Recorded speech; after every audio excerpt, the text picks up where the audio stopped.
Hanggang sa dumami na lang nga ng dumami. Iniisip ko, nakaganti na rin ako. Iniisip ko, masyado na kaming api na kung ano. Pero mo, wala man lang nahuli rin sa pagkamatay ng kapatid ko. Hindi ko pinagsisihan yung ginawa ko. Antimano, inamin ko na kagad yun na talagang ako ang gumawa. Yun tay, magandang hapon sa'yo. Magandang hapon din sa'yo. Ako nga pala si Romy Season, kung tawagin nila. Ang tawag nila sa akin talaga, sa nickname ko, Romy Tepet. Na kuan. Taga rito lang ako sa Garcia Street. Saan ka nangulungan tay? Una, sa City Jail. Nalipat ako ng Sampaguita hanggang sa nadistino ko. Ano yung ikinaso sa'yo? Una nga, murder pero hindi ko inamin. Mahirap baka ma-life sentence ako. Kaya sabi ko sa attorney ko, attorney Sapaw, ihulog nyo ng homicide, aaminin ko yan. So homicide yung nasangkulang ka. Naikaso sa akin. Ilan taong ka tumagal doon tay? Bali, 5 taon lang. 5 taon lang. Dahil kasi na-commute yung sentensya ko. Yung sentensya ko, 10 years to 14 years. Ayun na naging sentensya ko sa homicide ko. Na-commute ng 6-11. Kaya may good time ako 1 taon. Kaya lumaya ako, 5 taon lang ang naging serve ko sa kulungan. Sputnik nga. Ayun lang. Nasaan yung tatak mo na Sputnik tay? Pwede ba makita? Dati ito. Oo, inabot yun. Tay, habang ipinapakita mo sa akin yung tatak mo na Sputnik, meron ako napansin dyan sa tiyan mo na may mga hiwa. Ano bang kwento niyan? Ito kasi nung kabataan ko, kabataan namin na yung mga tropa ko rin dyan. Pagka uminom kami ng syrup dati, ito ang parati ko naiisip na lalagay ng hiwa, gano'n. Bibili ko ng blade. Hiwaan ko, mga 7 piraso. Okay na yun. Titigil uli ako, mga ilang araw uli. Pagka gumaling na, maglalagay uli ako. Hanggang sa dumami na lang nga ng dumami.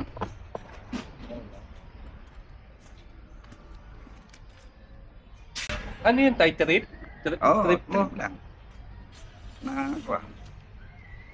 Gusto mo saktan lang yung sarili mo ng mga panahon na pag nakakasirop ka tay? Oo. Ano yung benepisyo nun tay? Pag nakasaktan mo yung sarili mo, ano yung nararamdaman mo? Parang kung nakakahinga ng maganda na nailalabas yung init ng katawan ko, parang na yan. Gano'n ha? Oo. Pag sinasaktan mo yung sarili mo, Oo. parang nakakalma ka, parang gano'n tay. Oo. So, sa kabila ng pagtinitignan namin ay parang ang sakit. Pero ikaw, pampakalma mo yan. Talaga tay? Kasi wala akong ibang inisip dati na pagka meron trouble, away. Sabi nga ng iba, bait nga raw ako Kaya nung makita nila akong hindi nila akalain daw na gagawin ko yun. Yung ginawa ko nung nasabi ng mga matatanda sa akin dyan na dahil pala tulungan ako sa mga nagtitinda riyan Pag iigibin ako, igib ako. Pagka sinabing, may bumili ka nga ng takbo kagad ako, bili kagad ako ng gas na gagamitin nila. Ganon ako kabait dyan dito sa lugar namin dito, Bosco. Ano ba yung dahilan kung bakit ka nakapanakit o nakadali ng isang tao? Wala na rin siguro ng iniisip kong makaganti doon sa pagkamatay ng kapatid ko. Yun. Kaya ako nagawa rin siguro. So, yung ginawa mo, pag-iigante tay? Para sa kapatid mo? Parang gano'n na rin. So, yung taong gumawa nun, nakita mo, ginantihan mo? Oo. Isa lang yun sa mga gumawa sa kapatid ko na So, madami pala sila tay? marami. Kaya lang, hindi ko nga kilala yung iba. Sa haba ng panahon na tinahimik ko, Pero nangangapa lang ako sa kanila. Isa yun sa mga kwan, umugong sa akin na kasama raw yun. Ganun. So, kung yung nakuha mo yung pagkakataon at nalaman mong kasama na yun, hindi mo na inaksaya yung pagkakataon na madali tayo. Hindi na. Dahil iniisip ko yung pagkakataon na yun na binigay sa akin, hindi na darating uli yun eh. Kaya yung pa lang, nung nakita kong pagkakataon ko na yun, ginawa ko na. Iniisip ko, nakaganti na rin ako. Na ano. Dahil kasi, iniisip ko, masyado na kaming api eh. Na kung ano, biro mo, wala man lang nahuli rin sa pagkamatay ng kapatid ko. Hindi naman din masamang tao yun. Hindi mo pinagsisihan yung ginawa mo tayo. Hindi ko pinagsisihan yung ginawa ko. Antimano, inamin ko na kagad yun na talagang ako ang gumawa. Una, siyempre, mahirap na kuan. Dahil nasa group ako na tinatawag. Kaya mahirap. Pagka kailangan ng group, linis kami, ganyan. Bantay kami sa gabi, may inarya. Yun, na ang nararanasan ko noon una. Pero hindi naman gano'n nagtagal. Dahil kasi alam naman nila naging kaso ko, ganun. Kaya Antimano, nung may lumayang nanunungkulan na kulang ng ganun, na ilalagay sa bantay pinto, hinugot kagad nila ako. Okay lang naman sa akin yung matulog ka sa may pasilyo.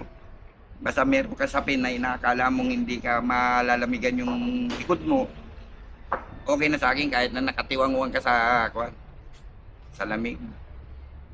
Na talagang ganun eh, tiisan lang eh. Nga yung tinatawag na rancho, talagang wala kang pamimilian nga eh. Kung ano yung rancho bigay ng bureau, ay nakakainin mo. Ngayon, pag may dalaw ka at may dalang bigas, maganda na rin yun. Dahil meron kang may dadagdag sa pagkain mo. Kakain ka. Kamusta yung pamilya mo habang nakakulong ka tayo? Yung pamilya mo dito sa Laya? Continuous mo yung dalaw nila sa'yo? Hindi. Lingguhan sila pumupunta na dumadalaw yung nanay ko.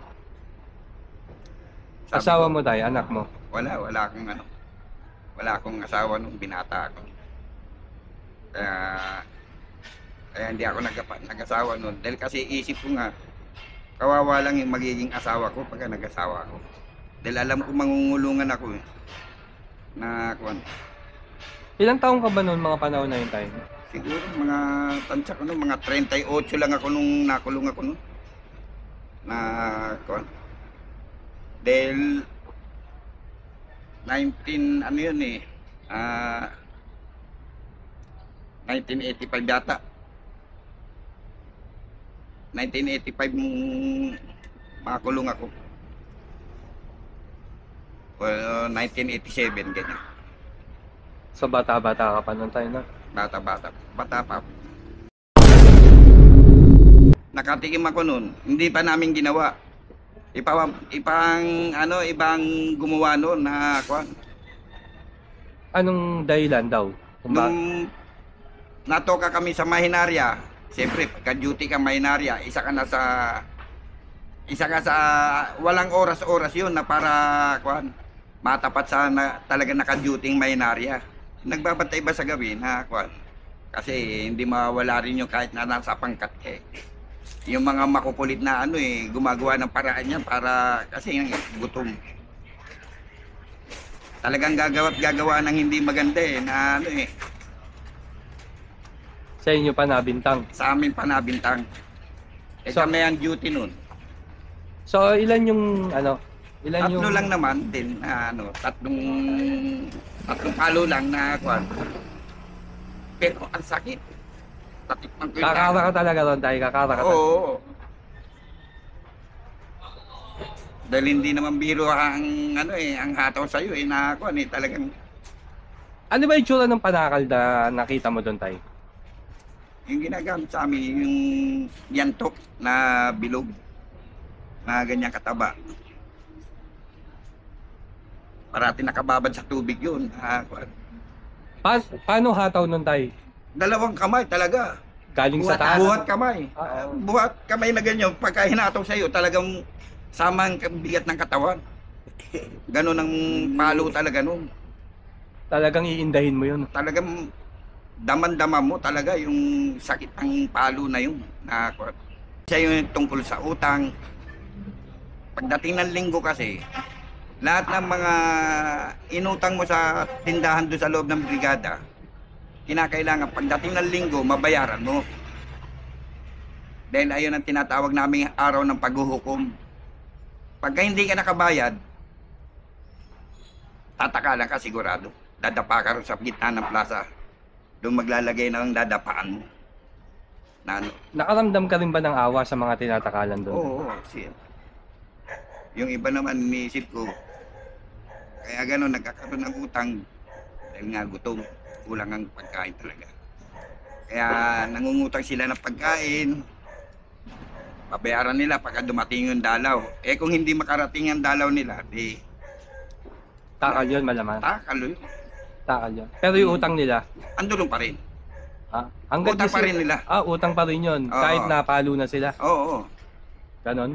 ganun yun na ano. Sa pagiging mahinarya mo tay, gaano kahigpit ang pagbabantay nyo dyan?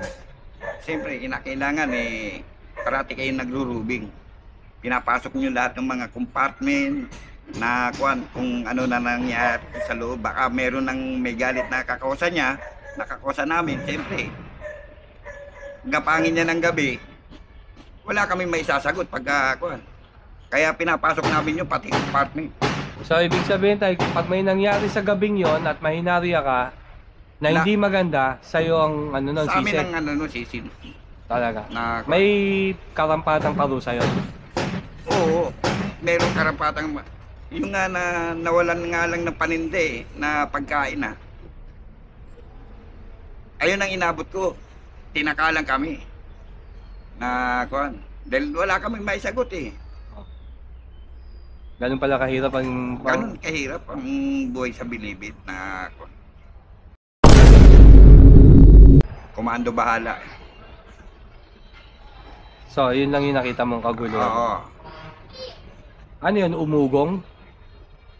Ano lang yun na siguro gustong bumawi nung nung komando sa bahala dahil kasi malaki na perwisyo ginawa sa kanila ng bahala eh.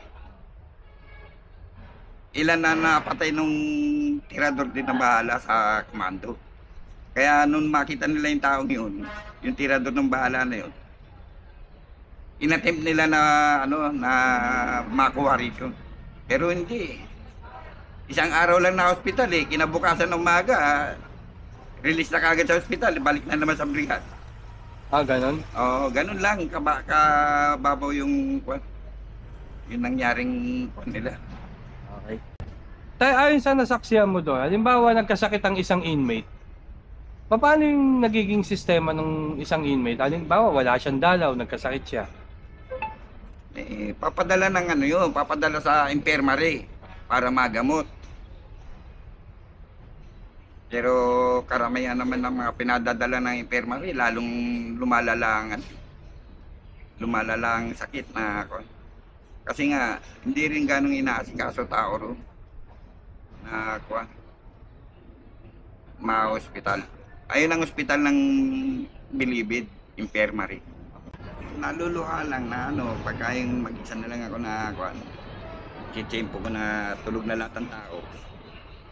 Tapos hindi pa rin ako nakakatulog. Yun, nakatingin ako sa malayo. Kaya lang naisip ko nga yung buhay ko ngayon doon sa may Bilibid. Doon ako medyo na naiiyak. Sa palagay mo tayo, ikaw, sa naranasan mo, gaano kahirap ang makulong? Mahirap talaga. Mahirap ipaliwanag ang ang hirap na naranasan ko. Dahil kasi nga, sa umaga pagising mo, maaga pa lang, siguro mga 4:30 sa Destino, sa Iway. 4:30, alas 4 pala, alas 4. Ang madaling araw, babating-ting na yung bating-ting namin doon sa may ano, sa barracks. Obligadong tumayo ka na pagka narinig mo yung bating-ting. Pipila kayo, bibilangin na naman kayo, kumpleto na. Saka kayo bibigyan ng pagkain noon. Pagkatapos yung pagkain, medyo madilim pa, pupunta na kayo ng bukid para magtrabaho. Araw-araw yun tayo. Araw-araw yun. Habang nandun ka, yun yung araw-araw na ginagawa mo. Ayun ang araw-araw na ginagawa ng mga inmate doon. Walang sweldo. Wala.